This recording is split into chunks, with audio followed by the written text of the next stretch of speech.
This is a free download from the BBC. For more information, go to bbc.co.uk/podcasts. Don't you want me, baby? Don't you want me? Oh. What are you doing? I'm doing the... What's the wiggle? I'm behind the synth. You look like you're rubbing yourself on the chair. No, that looks like this. Oh, yeah. Happy new podcast, guys. This week, this happened. All right, Ian, I like you. This happened. I like Ian Lee's programme. But this did not happen. Don't you just love the Ian Lee show first thing in the morning? Oh, how embarrassing. I played all of those things by mistake. Silly sausage. Across beds, hearts and bucks. This is BBC Three Counties Radio. So anyway, there's this guy, right? And in 1969, he recorded... What? Not this again, we know. Sugar Man. He recorded something, didn't make any money. He didn't realise he was famous in South Africa. Then he did. All week, you've been dissing me. Dissing, I've discovered, means disrespecting me. Have a listen to this. Have either of you seen the Searching for Sugar Man film? No. Oh, man!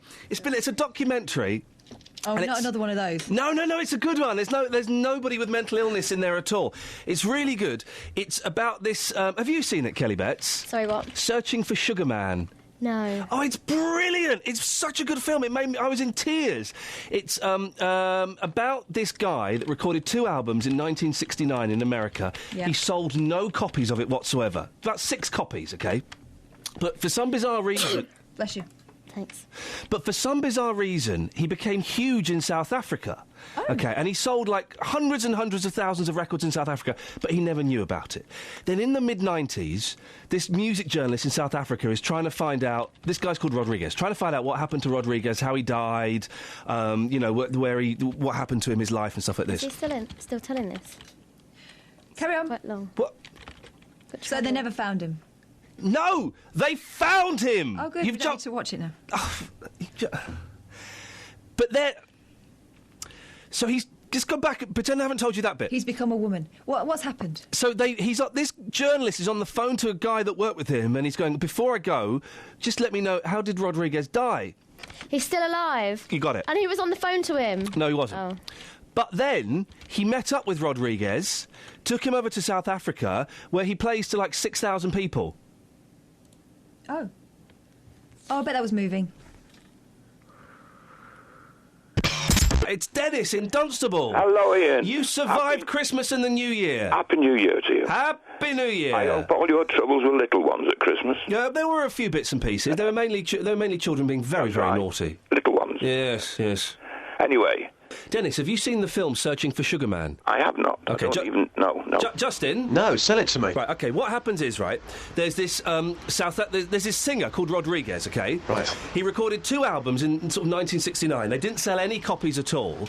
But it turns out, bizarrely, he's really big in South Africa. He sold hundreds and thousands of records, OK? Right. You with me, Dennis? Yes, I'm with you. OK, so, fast forward to the early 90s, there is a journalist in South Africa trying to find out how Rodriguez died.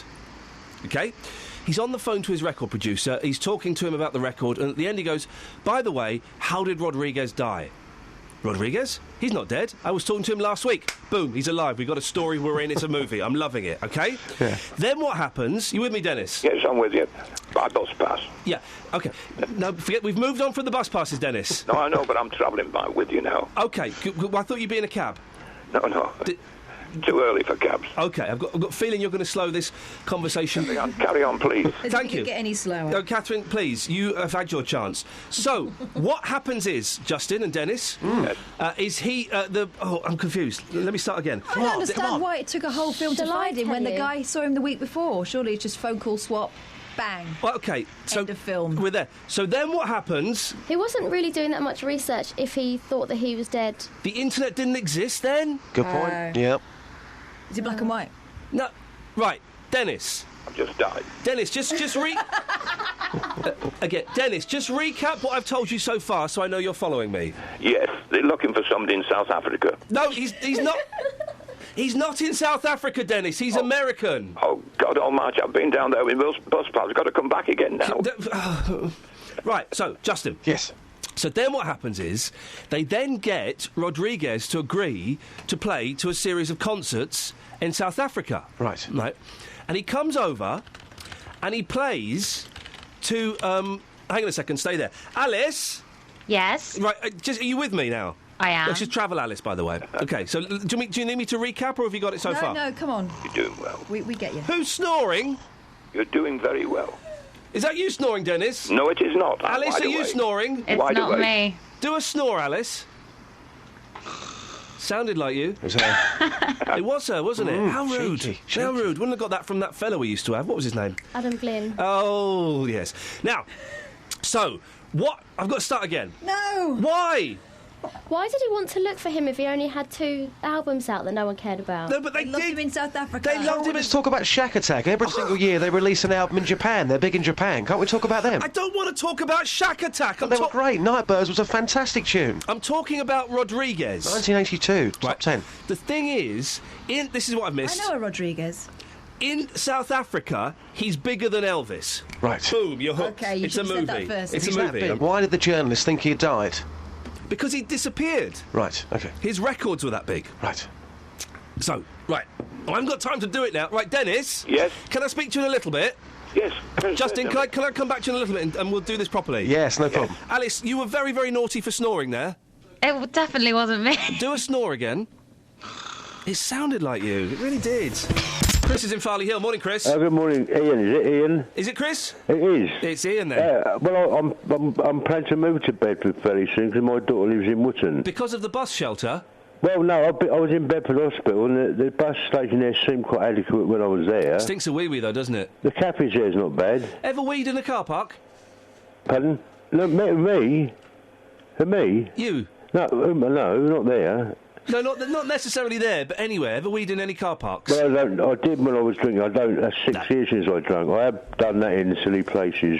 Yes, well, there's a phone in that we won't do. No, but the police chase these guys after nightclubs because that's what they do, you see. I would have thought so. Catherine's here. Hello. Hello. Have you seen the film Searching for Sugar Man? Who, me? I don't think I have. I feel like I have.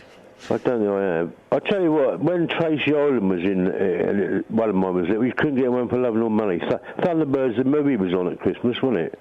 I missed Thunderbirds the movie. Yeah, but it was, Tracy Island was... Tracy Island? I thought you said Tracy Emin. It was, no, you couldn't get it. When Tracy Island was popular as a toy, you couldn't buy it for love nor money, and Blue Peter taught you how to make one. No, I think we got ours somewhere. Well, MK might have been, I don't know. Might have been. I don't know if Beatties, probably. Beatties was good, wasn't it? I don't know if Toys R Us are going in. I don't know. Don't know.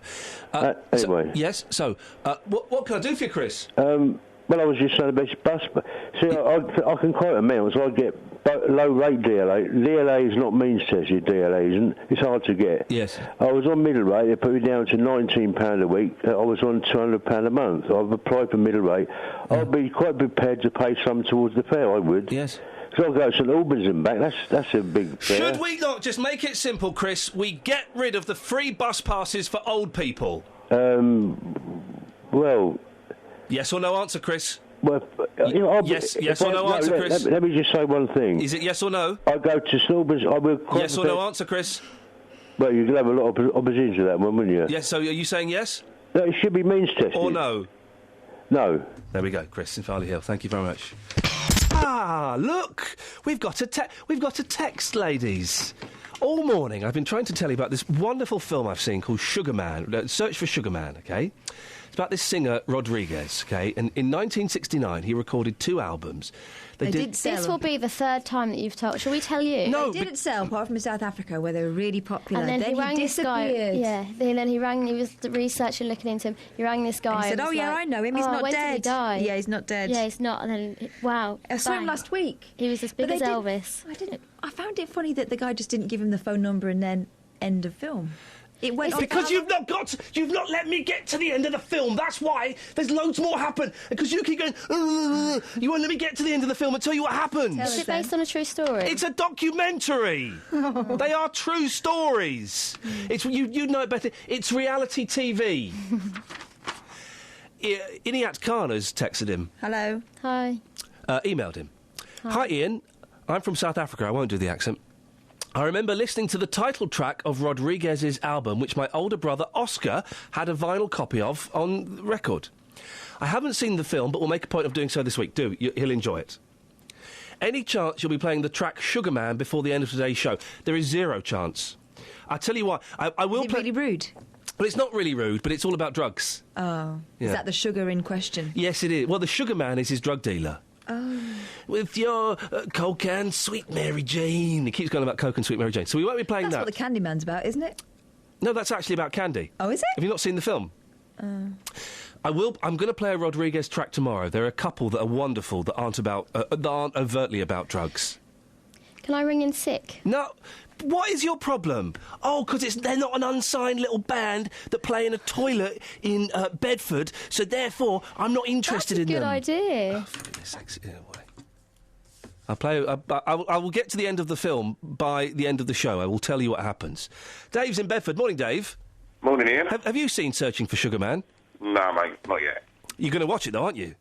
When I get around to watching films, yeah, on my coloured telly with DVD with it plugged into it, yeah. Oh, why have you called in, David? Well, you mentioned about black and white televisions. What was it you said about the statistics of people that have still got black and white There are just telly? under 12,000 households that rely on black and white televisions. Well, I'll take you a man of the world, Ian, yeah, and all the rest of it. I've seen things, David, that would make grown men cry. But the thing is, though, all these 12,000 homes, don't they know that recently the analogue signal went?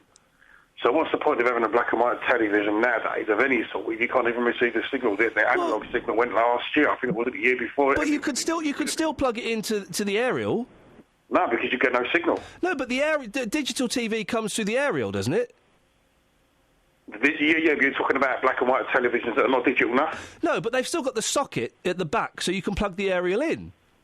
Yeah, but there's no analogue signal there, Ian. The actual analogue signal that transmits the stations has gone. Yeah, but you plug the aerial that's on your roof will get Freeview, and that will work. Oh, yeah, if you've got Freeview, yeah, but I mean, but you're saying there's people that why would they want to plug a free? Why don't they just spend a little bit more money and get a coloured television? Dave, I don't know. It's black and white. Why are you? I don't know. Why are you challenging me about this? I'm not challenging you. I'm just reporting the facts. That's just terrible. I mean, I've chucked all my black and white tellies out. I mean, I did have one just to take out with me, just to watch whilst I'm out. What do you mean? Watch while you're out? Where would you be at? Well, I go out places, don't I? Well, where would you go out and watch a black and white TV? Well, I don't know. In the car, in the restaurant. You'd go out to a restaurant and you'd watch a black and white television in a restaurant? Yeah. How? Well, I'll just take it with me. It's only a little black and white. Hang on a minute. Where do you plug it in? No, I'm winding you up, Ian. I'm winding you up. Oh, okay, right, okay. Flipping heck. I'm known for my wind-ups. But anyway, I've just recently moved to Bedford. I'm like checking through the radio stations. How long have you been about? Hang on, have you only just discovered 3CR today? Yeah. There we go, you see now. What do you normally listen to? I'm not allowed to plug other stations. Yeah, you're not plugging in. We're going to do them down in a minute. What other things have you listened to? Heart. Oh, for goodness sakes. That's still going, is it?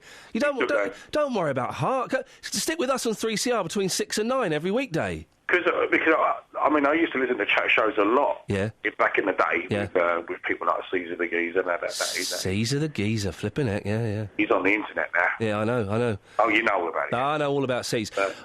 David, listen, honestly, I don't want to blow my own trumpet, partly because I don't have one, but if I did, this show is a corker. So it's on every morning, yeah? Every morning between 6 and 9. You can also go to the internet and download podcasts of it. All right, so it's just the chat show. You talk about almost anything, yeah? We talk about almost anything. Yeah. I'll tell you what, Dave, do me a favour. Nothing too serious. I like light-hearted chat shows. We do a little bit of both. Listen, now, do me a favour. Today's Monday. Could you give me a call back on Friday and let me know whether you're going to keep listening or whether you're going to go back to Heart? I will do. Give us. Well, David, seriously, I want to speak to you on Friday, and I want to know whether you're staying or whether you're going. All right, I'll take your listen, mate. Well, because I want to say a big shout out to the Kingfisher Group in Bedford. We don't allow shout-outs. But, Dave, I'll speak to you on Friday, and we'll find... That's exciting. He's a new listener. The pressure's on. The heat is on. Do-do-do-do, do-do-do-do, ba-ba-ba-do-do-do, ba-da-dum, ba-dum. The pressure's on now. This week has got to be good to keep Dave in Bedford hooked. Good morning again. Now, Dennis, does your Win enjoy doing the housework? Well, it's very funny because the other day she came down, she looked tired. I said, what have you been doing down there? She said, I've been ironing 3 men's shirts. I said, well, tell them to come and iron their own blasted shirts. Ironing 3 men's shirts. You got it back to front, of course. You meant, instead of her taking 3 gentlemen as lovers, she was ironing 3 of your shirts. That's right. There we go. Now, listen, I'm glad you're back on. Justin, you're still there, aren't you? Yes, I'm still here, yes. So, this film, Searching for Sugar Man, right?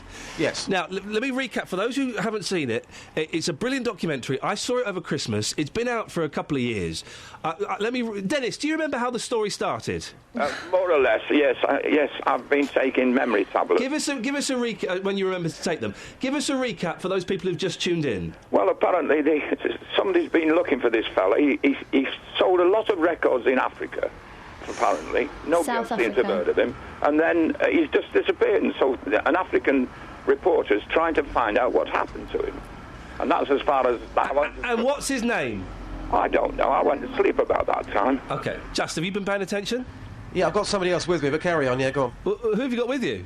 What's your name, madam? Yvonne. Ask Yvonne if she's seen Searching for Sugar Man. Have you seen the film Searching for Sugar Man? No.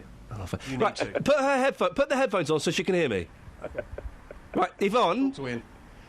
Yvonne, morning. This is Iain Lee. You're on BBC Three Counties Radio. Have you not seen Searching for Sugar Man? No, I haven't. It's about... Well, OK, I'll explain. Oh, God. Really? It's about this singer-songwriter called Rodriguez, OK? And he recorded 2 albums in 1969 that didn't sell very well. Except in South Africa. Except that's Catherine, you can hear. Where he was the South African's Elvis. He was South African's... Except he never went. No one knew who he was, by the looks of it. OK. But, Yvonne, people thought he was dead, OK? What are you giggling for, Dennis? You're flogging a dead horse here. I'm not flogging you. Yvonne, are you still with us? Yeah, I am. OK, good, thank you. So, what... Right. So he didn't record many, but he was bigger than Elvis in South Africa. So this journalist was trying to find out how he died. OK. Alice, are you still there?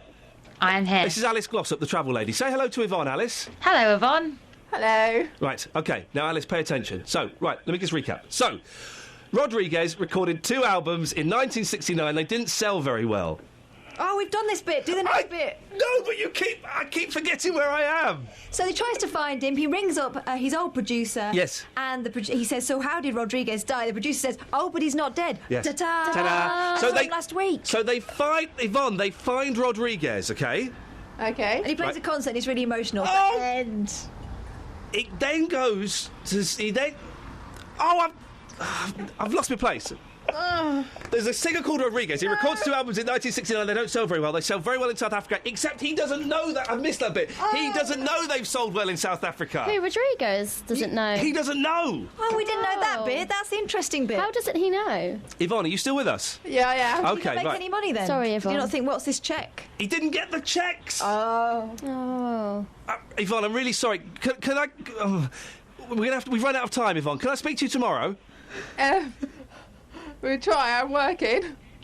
Hang on. We can come back to it in a minute. Sounds like a brush-off. Yvonne, you've been a good sport. Dennis? Yes? I'll speak to you in an hour. An hour? What?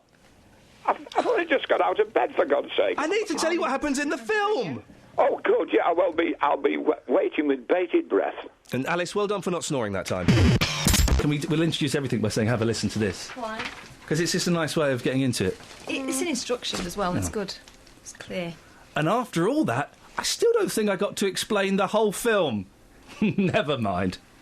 Have a listen to this. An email from Stan. The subject is wrong, wrong, wrong, wrong. 4 wrongs, all in capitals. He's furious. Iain, you really are barking up the wrong tree. In 2014, TV is not a luxury. What really shocked me was when I went to a recent forum run by the Financial Ombudsman Service. Why'd you go there? They actually agreed that a large family could class Sky TV as a necessity, as it was the only way to entertain the family. Basic TV is definitely a necessity. Best regards, Stan. Let me just read that again. The Financial Ombudsman Service, those guys are great fun, agreed a large family could class Sky TV as a necessity. What? as it was the only way to entertain the family. Give those people a book token. That's insane. That is a real... I'm speechless and I'm furious. Sky TV is most definitely a luxury. Basic package is £21 a month, OK? I know, I've got it.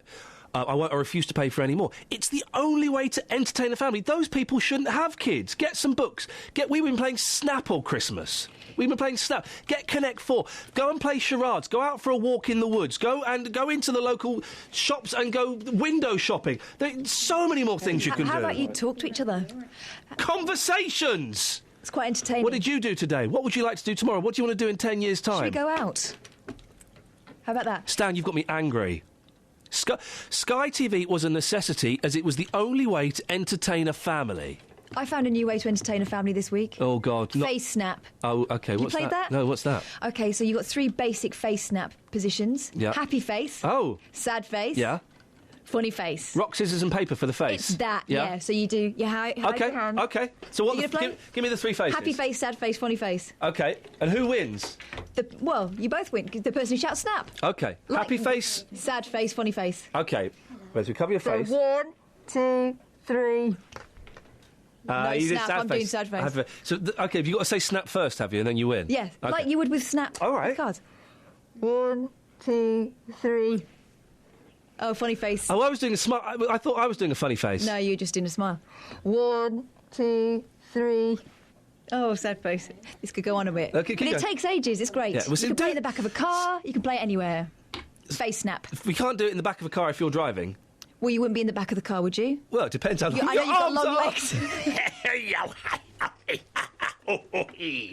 Can you believe that your face snap game made it onto the podcast? Of course I can. It's a classic. Load of nonsense. You want us to play a game now, Kelly? Yes, I want us to play Sound Snap or Radio Snap. Which one? They're both the same, but I was OK, how does it work? Wondering over. So we'll have 3 sounds. Yeah. Moo. Yeah. Rah. Yeah. And ouch. OK. It's really only a 2-player game. I'm going to stand back and arbitrate. You can be the ref. Yeah. So we need to try and get the same sound, and if we do, it's the first person to shout snap. OK. Now, I know when you're playing face snap, you cover your face. Let's cover our mouth, and then suddenly, just quickly shout the thing. OK. Well, this could be very random. Can I just set some boundaries? Yeah. Happy noise, sad noise, funny noise. No, she's done the 3 noises. Oh, where were you? Sorry. Look, I knew I wasn't talking, so I stopped listening. Right. Moo, rah, and ouch. OK, let's do it, because this is already dull. Okay, so... 3, 2, 1, go. Wait, who says 3, 2, 1? Okay. 3, 2, 1. Rah! Oh. No face snap. Sound snap. Sound snap. Who invited? I told her to go. 3, 2, 1. No! Oh. No radio snaps. Is that it? 3, 2, 1. Ouch! Snap! Oh! Ian Lee wins. Yeah, well done, mate. That was fun. No worries. Have a listen to this. You couldn't complain about a rehabilitation centre being built near you, could you? Mark's near Northampton. What do you think, Mark? Ian, the bit I'd have an issue with, yes. I don't know the area too much. I would have an issue with where they're placing it, but the issue I have is a lot of this stuff is self-inflicted, and I begrudge my tax money being spent on rehabilitating people who put themselves in that position. Same as drunks, you all have the choice whether you take it or you don't. And I begrudge my tax money, a lot of it being spent on these people. And when they go to court for things, it's used as an excuse. Oh, they were on this, they were on that. No, you put yourself on that, you put yourself into that. Take responsibility for yourself. And I just think the money shouldn't be spent there when it could be used on other things. That's now when you go just going to the driving. No, hang on a issue, second, Mark. Let's just focus on that for a second, because you're obviously unaware that the World Health Organization recognised alcoholism and drug addiction as a disease in the same way that asthma is a disease and cancer is a disease. It's not self-inflicted; it's a disease of addiction. Now, you wouldn't object if a cancer centre was built near you, would you?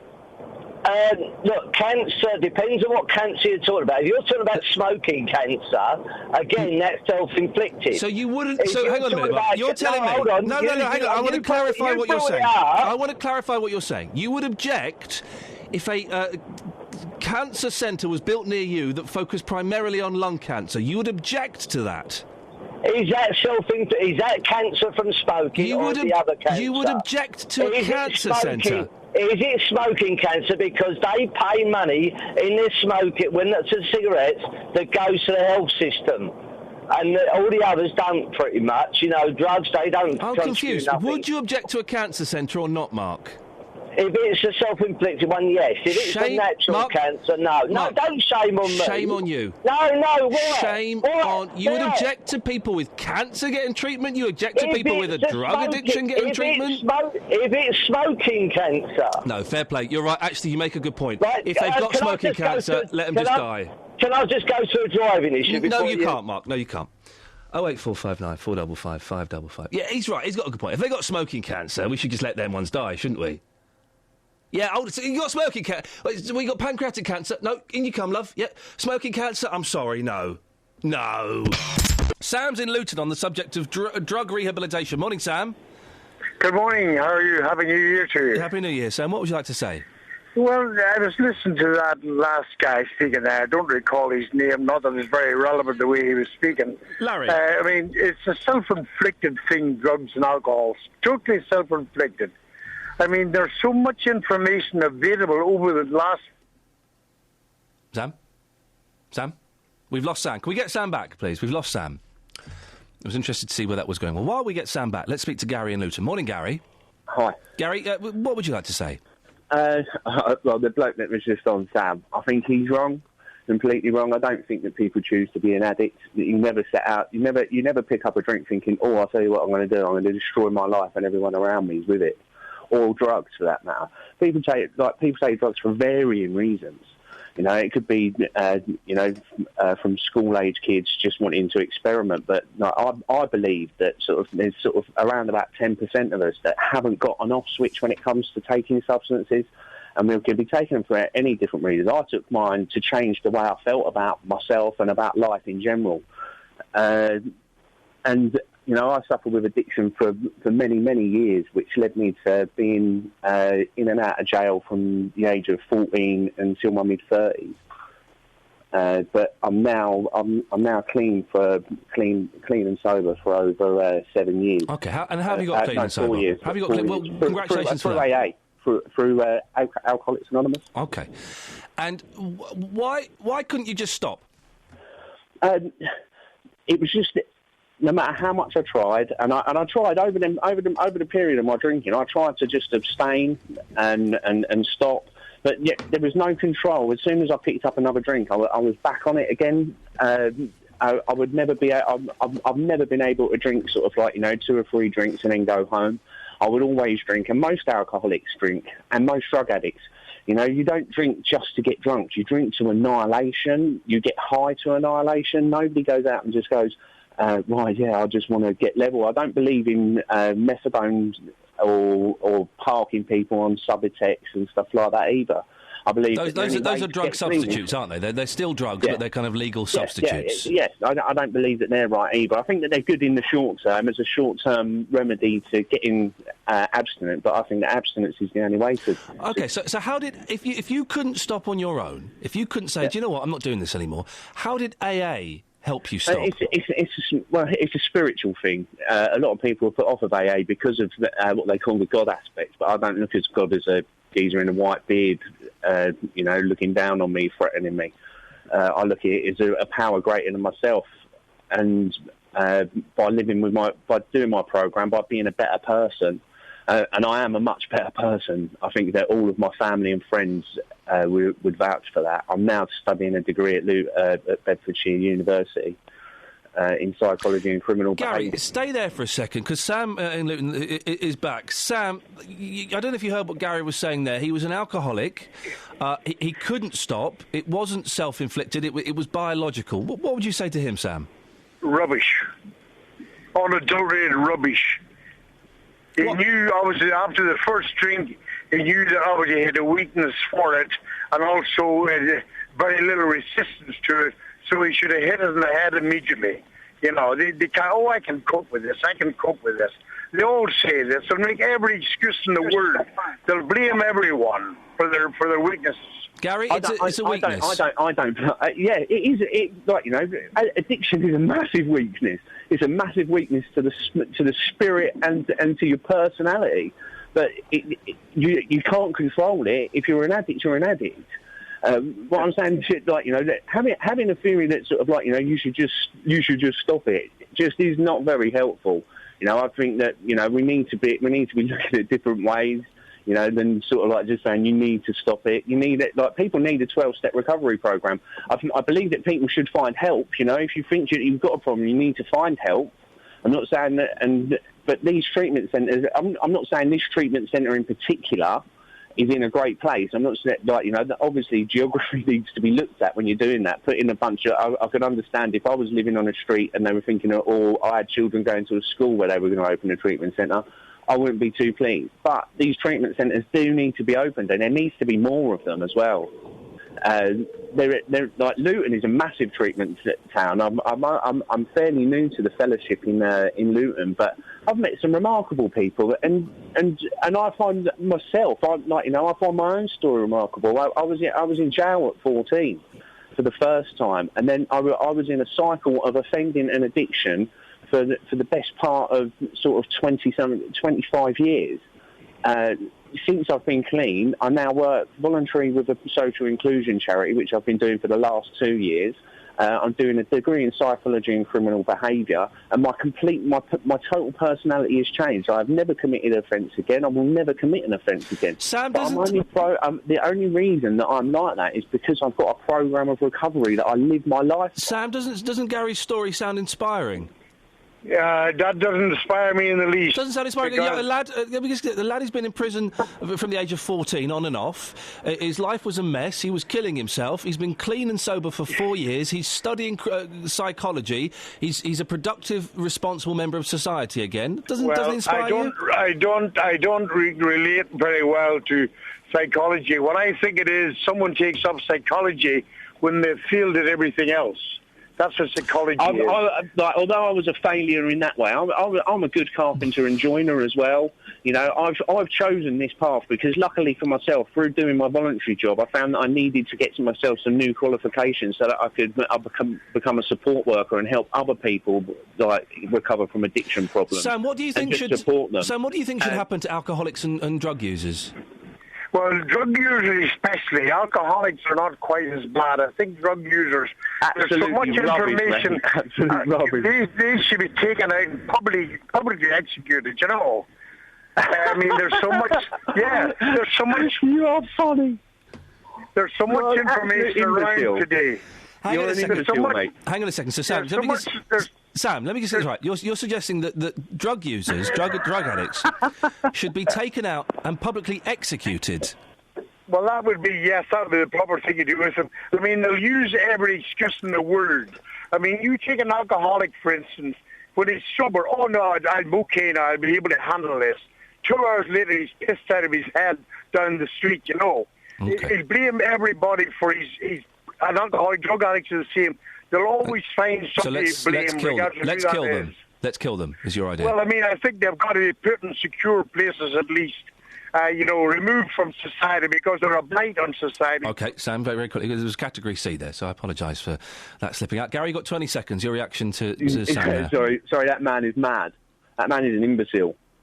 We need to be looking at helping people. The prison system doesn't work. At no point in the whole time that I was in and out of prison did anybody offer me any form of recovery.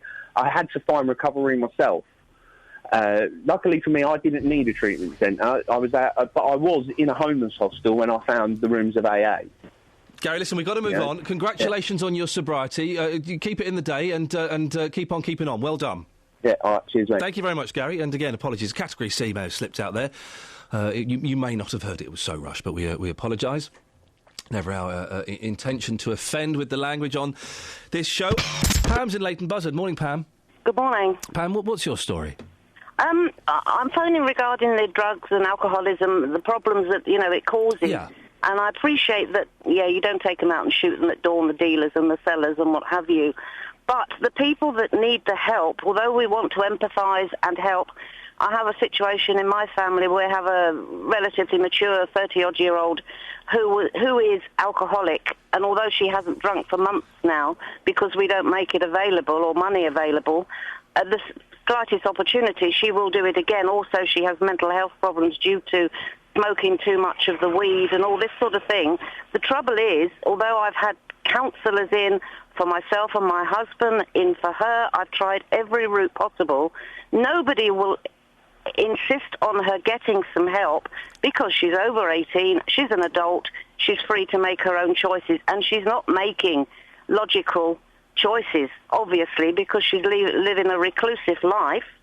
Is she living with you, Pam? She is, yes. And how is it affecting you and your husband? Well, because our marriage is relatively new, it's been under some strain and quite a dangerous, precarious position over the time, this last 4 or 5 years. Yeah.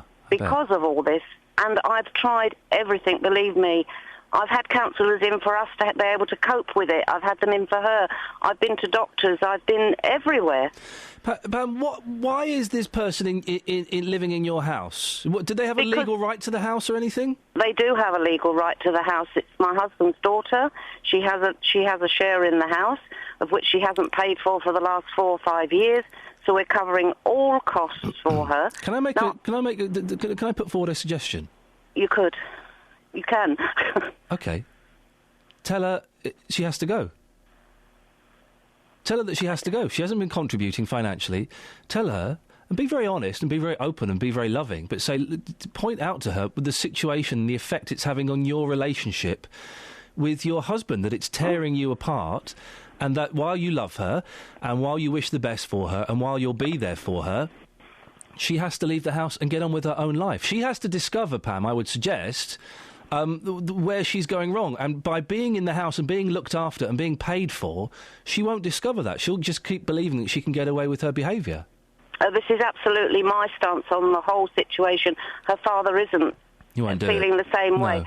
The feelings I have for her, obviously she's not my child, but I care. It's his child, and there is a different feeling. Of course there is. And I can't put my foot down and say, right, she's got to go. Has anyone suggested any groups that you could go to? Oh, I've tried groups, but she needs to get involved, and she will not entertain the idea. What? You don't... Listen, you need to stop worrying about her, because it's not... She will sort herself out when she needs to sort herself out, if she chooses to. She may not, and she may kill herself. And that's her journey, OK?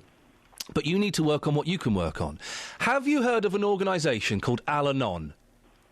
Yes. Have you been in touch with Al-Anon? Vaguely in the past. Okay, for those who don't know, Al-Anon it's like Alcoholics Anonymous, except it's for family members of people who are alcoholics. And Al-Anon provides support for people in your situation, Pam. Mm-hmm. And it will be full of people who have been through what you're going through and have come out the other side successfully, and people who are in the mess that you're in. Can I make a suggestion? And this is a suggestion. If you don't want to follow it, you don't want to follow it. I've just Googled Al-Anon. It's on the internet. It's really easy to find. Right. There'll be a phone number. And have you got the internet? Yes, yes. Beautiful. Look up Al-Anon. Yes. And give them a phone call. I'll do that. Thank you for your help. And they'll have a meeting somewhere near you that you can go along to, and it'll be weird, and you'll be sat in a circle with a load of people who you think, oh my goodness, I don't want to be hanging out with these people. I don't care what I have to do. Swing from the trees if it only will help the situation. Then I really recommend you give Al-Anon a call and have a chat to someone there and explain your situation. I think they would be able to help you a lot. Thank you very much. I will try that. Pam, give us a call in a couple of weeks, or if you want to, and let me know how you got on with that. I will do. Thank you very much indeed. I wish you the best of luck. Thank you. Matt in Luton called in for some casual flirting. Oh, listen to this. I never thought I'd be ringing you up this early in the new year. Matt, you can't resist me. Well, you drive me mad, but... You hate me, but you love me, don't you? I hate you, but you do warm me up. Yeah. Say you love me. No, say, Matt, I want you to say, Iain, I love you. All right, Iain, I like you. Oh, that is progress, Matt. I'll have that. Thank you. That's a good start. Yes. First You base. wouldn't say that if you hear the lads over the Leicester Arms talking about you. Oh, blimey. What are they saying about me in the Lister Arms? Well, they'd like to meet you. But, What, for some side photographs? Go out for a nice latte? no, I wouldn't say photographs, but... autographs? What? You want my autograph? I'm happy to pop down to the Lister Arms and sign a few autographs. Yes. And you might buy us all a drink, eh? I think I'm busy then. Matt, I bet you've never done a day's housework in your life, have you? I've done more housework than you'll ever dream of. Really? Yes. And I worked in a butcher's and I worked hard. And I would never, ever expect my wife to do something that I couldn't do myself, and I always helped her. So what kind of housework did you do? Anything you want. Ironing.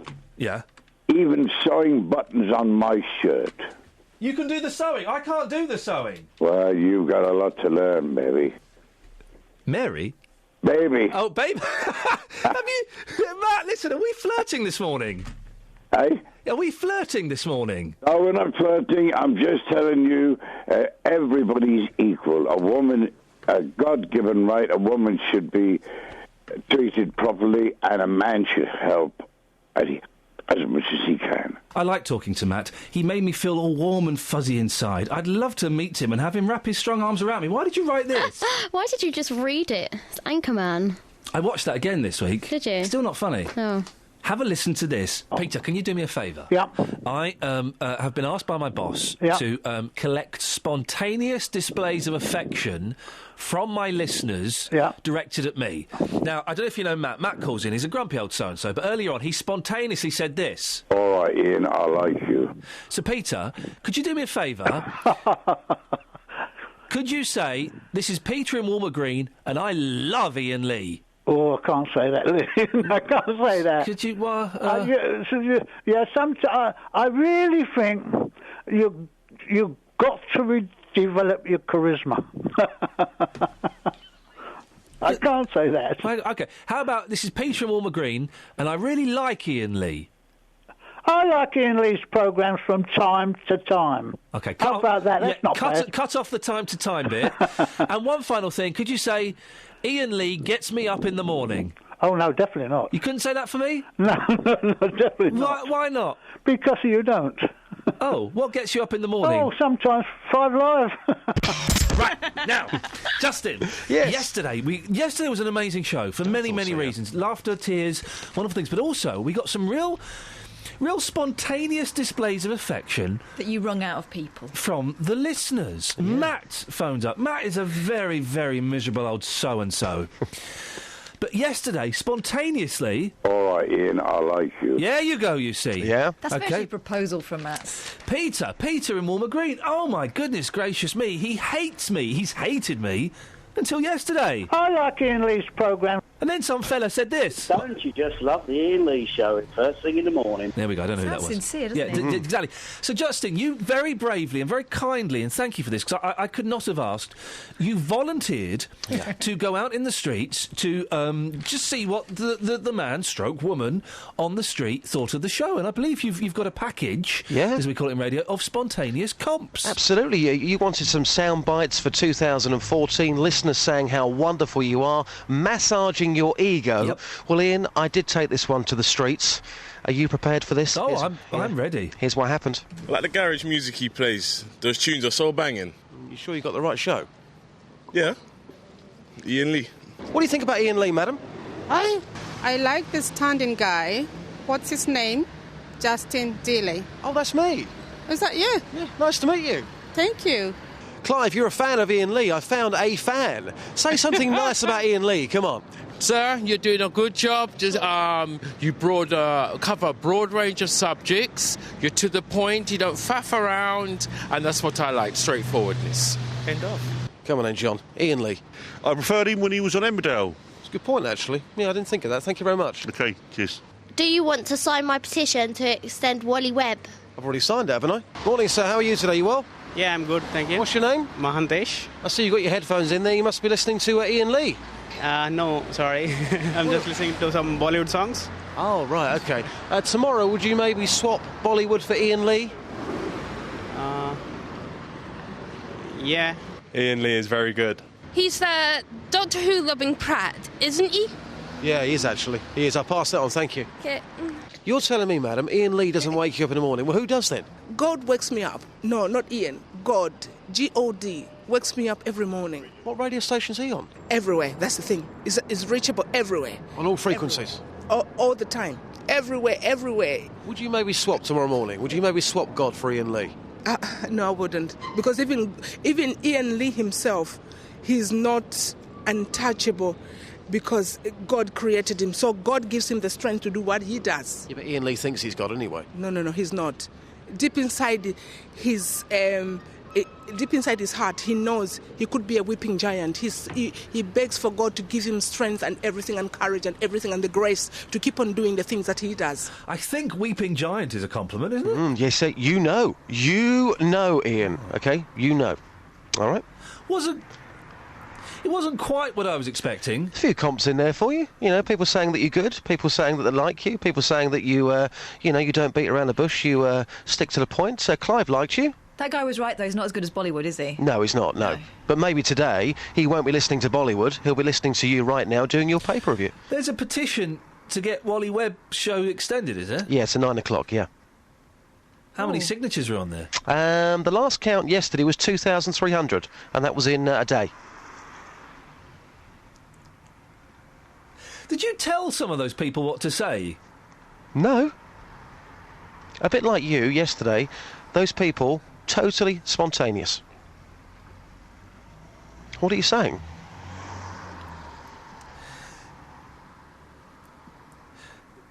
Well, thank you. It's okay. Are you crying? I'm not a weeping giant. You know. Let's just leave it there. Thanks, Ian. See you later. Bye. We had a call about 15 minutes ago from Fiona. She said because of her disability, it involves her being in a wheelchair and it's neurological, she was alone over Christmas for 12 days. Her family and her friends, because of her disability, primarily, don't talk to her. She doesn't have any anymore. And I have personal experience of this with my poor mum. Most of her friends have naffed off. There are a couple really good friends that have stayed the course. Well done them. And it's an odd one, isn't it? An odd one. If it's happened to you, can you give me a call? Also, on the flip side, if you've kind of backed away from a friend because they have changed for whatever reason, or because of a condition, they have become different, why? I'm not going to have a go. You're not going to judge you. I'm just keen to find out why. Steve the Melky's called. Morning, Stephen. Good morning. How are you? Yeah, I'm good, thank you, Steve. What's your take on this? I'd like to know where you lot live, because I want to go there, because every time I take my missus out shopping, it takes me forever, because everybody and anybody just stops and talks to her. Really? What's wrong with your missus? She's got the dreaded MS. Oh, man. Isn't it a horrible disease? So, I don't know how she copes with it. She's gone from, in space of 6 years, from being able to walk around as normal to be, now she can't do anything really. She's in a wheelchair most of the time, and when she walks around the house, she's got to hold on to something. Yeah. The only bonus is that if I follow her upstairs, I get to watch her bum for quite a while because she takes so long. Well, I'm sure it's a wonderful bum. So when you go out in the shop, she's in a wheelchair, is she? Yeah. And what, people are coming up and talking to her? All the people she knows like everybody, because we live in Letchworth and she's lived there all her life. She knows so many people. So they all come up and talk to her. Just the ones that annoy her come up and say, "Oh, what have you done?" Oh, dear me. Then you have to go through the old spiel yet again. And are they're friends of her, I'm assuming? Yes. Okay. And do you see them socially as much? Do they still come round the house and things like that? Then a few of them do, but they're not that sort of close. They're just like school people she knew from school and from different work and all that sort of stuff. But she still gets people come around. She's always blooming going out. I can't keep hold of the woman. Well, maybe you should take the hint, Stephen. How did you propose to your missus? I don't know. What? I can't remember. But what I can remember is that before we got married, because she got diagnosed not long before we got married, she turned to me and said, "Look, if you want to go now, you can go because of what's going to come." I thought, well, that wouldn't make me much of a man, really, would it? She gave you the option to walk out before you got married because of her diagnosis? Yeah. Because, she knew what was coming. But it's silly because with MS, nobody knows what's coming. Well, that's the thing. And by the way, if anybody's being diagnosed with MS, don't be afeared by what Stephen and I are banging on about. Some people, they can live perfectly normal, wonderful lives with barely a hint of what's going on. So it is a very random thing. But I'm guessing, Stephen, you would have looked into MS, as I did when she was diagnosed. You would have known the possibilities of what could potentially happen. Now, be honest, at any point did you think, actually, this isn't for me, and maybe getting out is a good idea? No, never. Not once? Not once. No. I love the woman, no matter what she's got. She might annoy me to hell sometimes, but I still love her. Wendy's on the line. Morning, Wendy. Hi, having heard you said that, I'm not sure I fully fulfil the criteria. But Go on, no, don't worry. What have you got to say? I'm looking at people's lifestyles and seeing how many lives they touch during their life. Yeah. A lot of your Watford people will know who I am because my son was in the Watford Observer. He was in Oxford University and he killed himself in December. I'm sorry to hear that. Now, This December just gone. None of his housemates realised how depressed he was. Mm. He was on medication, but he'd not told a soul.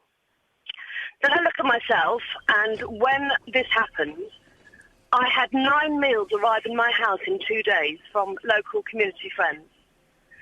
And my husband works in London, so most of his friends commute from all over the place. So he's only got really one local friend. So I've worked in local preschools, I've worked in local schools, I've worked with the Scouts, I have a local church, I've worked in local secondary schools. So I think I just know so many people. Can I ask you a question, Wendy? And if it's too painful, you can ignore it. No, that's fine. What was your boy's name? Andrew. Andrew. How did you find out what had happened to Andrew? When I went to pick him up and he wasn't there. And what happened? Did you go to his room or...? Well, I went to his house. There was nobody there. And Andrew was actually already deceased by that point, but he was in a local park.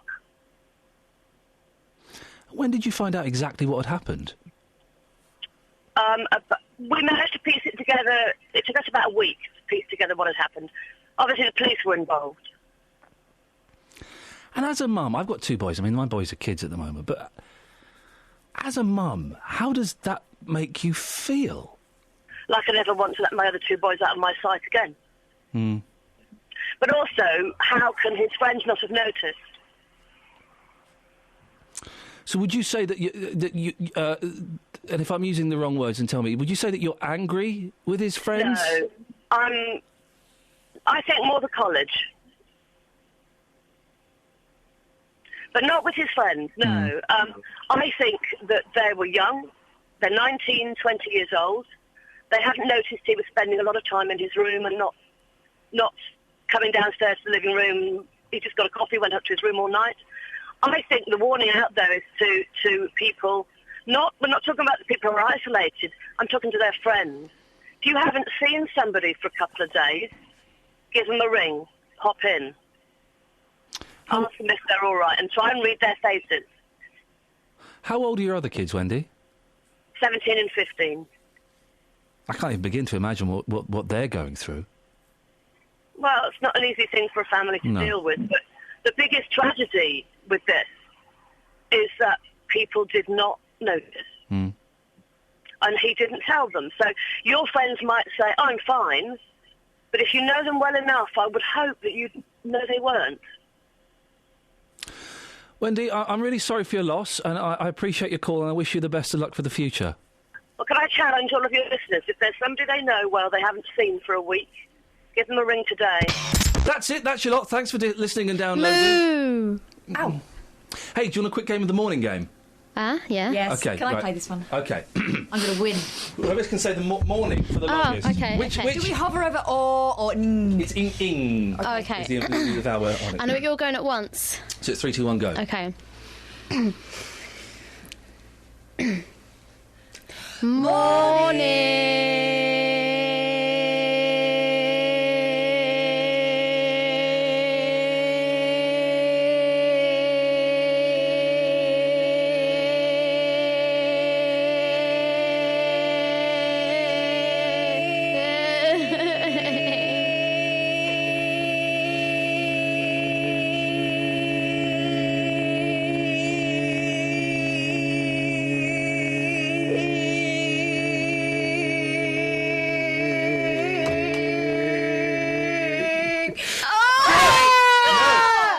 Check out my diaphragm. I think that was a draw. No, you threw something at me. up, and then you stopped. Wow. Kelly. Yeah. That was a draw. I'm really impressed by that. It's a draw, though, wasn't it? It's only because that you're so old, your diaphragm's quite stretched now, and you shout a lot at kids in the street. That's why you were better than me. That was a draw. To be continued again in next week's podcast. Do you think you're man enough? Because I don't. And I want to work with you, Kelly, but that is bang out of order. Thanks for listening to this free download from BBC Three Counties Radio, your local radio station for beds, hearts and bucks, on FM, AM, digital radio, and online at bbc.co.uk/3counties.